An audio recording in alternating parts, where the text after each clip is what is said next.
You ready to be on TV or YouTube? Tranquilo. Hey everyone, welcome to another episode of 5 to 15 with Musickers. I'm your host, Jason DeCristofaro. I'm here with my good friend Alan Hall. He is a world-class drummer, educator, composer. Alan, thanks so much for being with us here today. My pleasure, sir. And we also have Alan's best friend here, Willow. Say hi to the camera, Willow. Hey. Oh, yes, come here. I'm right on cue. Come here. Okay. Beautiful. Okay. Beautiful. Come on, honey.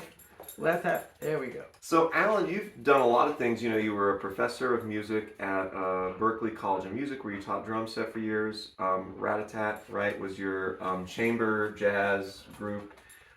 You've played with some of the big names in jazz. You've toured internationally.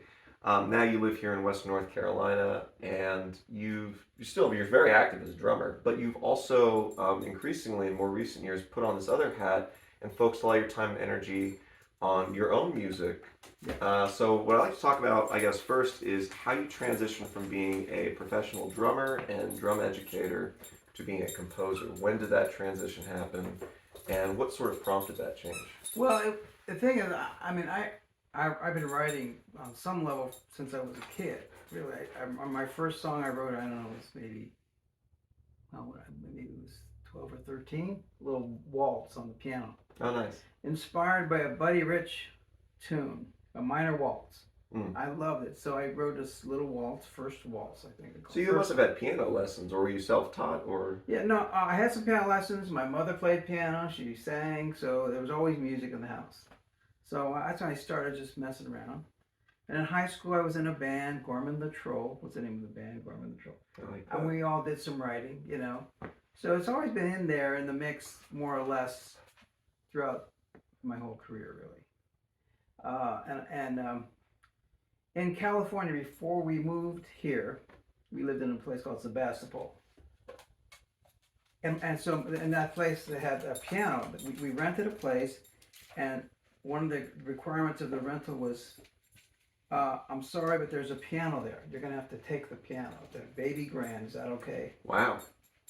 And and it happened that my sister was a friend with this person, played on that piano. And she died sometime after that. But she played on that piano. So I had this piano my sister used to play. And so I wrote on that all the time. I do it a lot. Because when I had that piano, I started writing a lot for my own band, Rat-a-tat. That's when a lot of stuff came out. Put the band together. So the transition was, I mean, when I was teaching at Berkeley, I had this writing there for some concerts. So it was always in there. Yeah.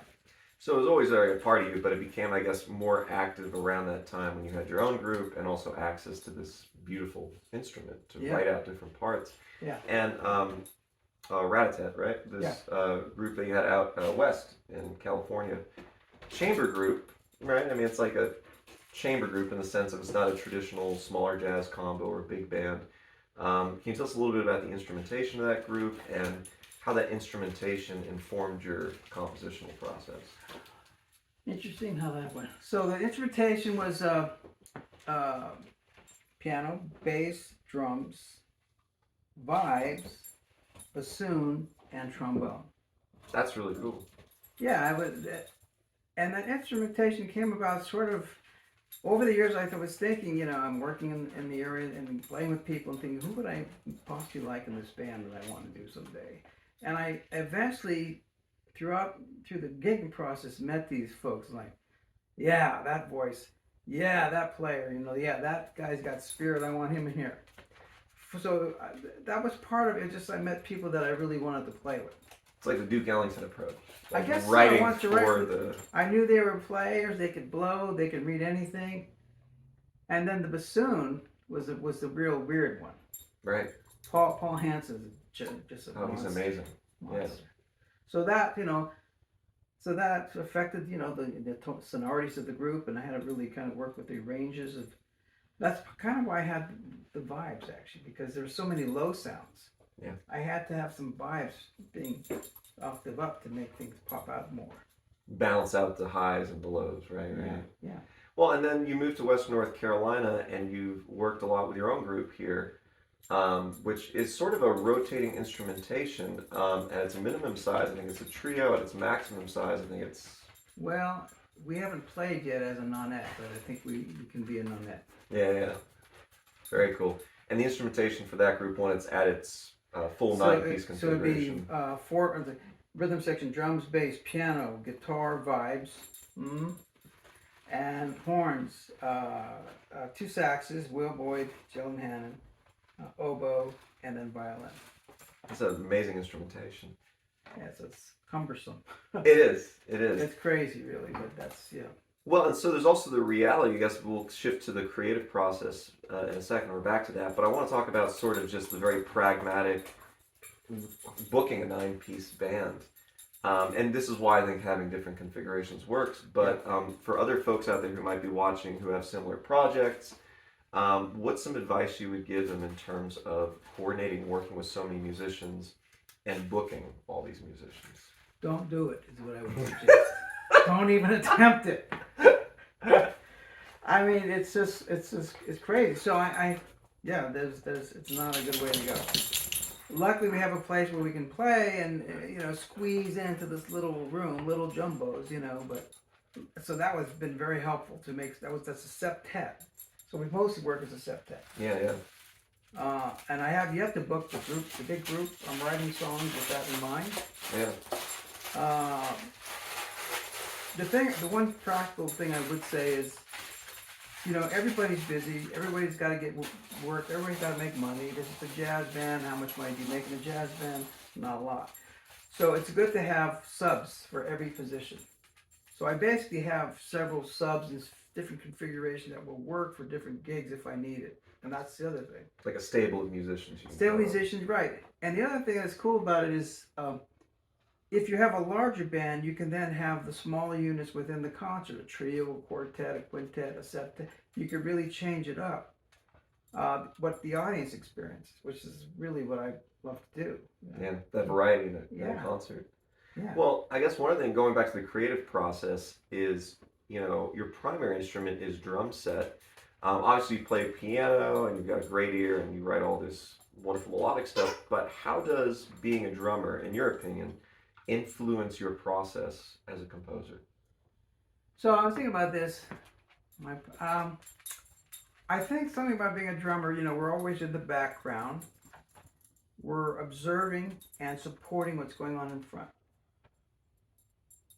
So we're kind of locked into the nuts and bolts of why is this groove working? Why are these parts working? Because you have to support the parts. You have to know when to lay back.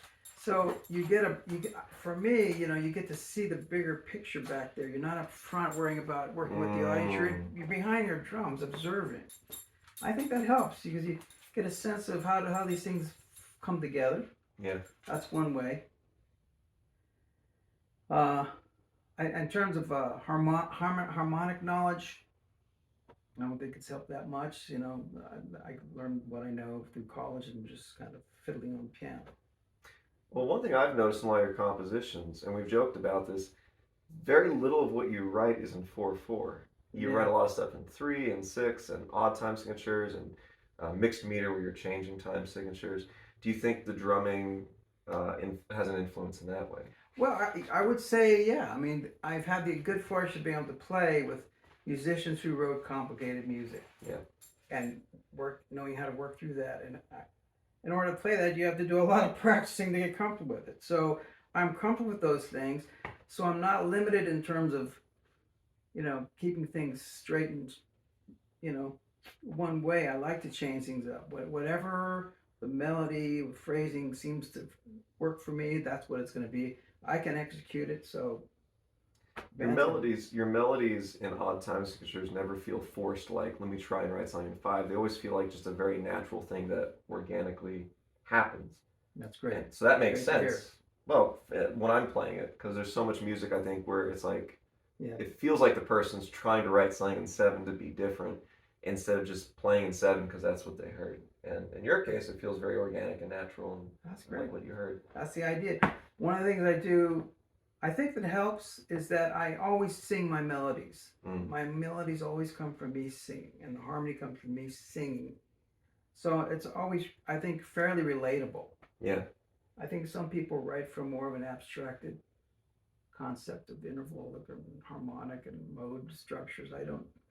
I'd like to be able to do that more, but so far it seems to be working. It sounds like there's an advantage there because I mean, obviously you play piano, but it's not your primary instrument. So a lot of what you're creating is through that vocal. Just I'm going to sing each part. Yeah, Um, that's true. yeah, I think it's powerful. And I think that's I know when I was in school and studying composition, that was something our teachers would encourage us to do is walk away from the piano or whatever instrument it is and try to hear and sing the parts. And you think come that's up with the best ideas sometimes. Big difference, I think. Big difference. Yeah. And the other thing I noticed, I did some harmonic training, and I used to write songs based on like to come up with a really hip chord progression. I don't know what a hip chord progression is. What do I know? So I couldn't write. I felt so locked in when I tried to start with my chord progression. So I just started one melody thing and a bass line against it. That's it. One little phrase. Okay, now where does that want to go? How can I answer that phrase? I start very small and just gradually build it out. That's very satisfying to do it like that. I imagine it would take more time to do that, but in the long run, it creates a really nice narrative arc for the piece you're writing because it is coming in that very, like you said, where is this going? And then you can kind of just follow down that path without having to worry about, I'm tied to this chord progression. Right. And whatever rules and regulations one learns, formal structures, which are helpful, but I'm not tied to them so much. So I'm aware of them, but I don't want to be locked in by them. Yeah. It's good.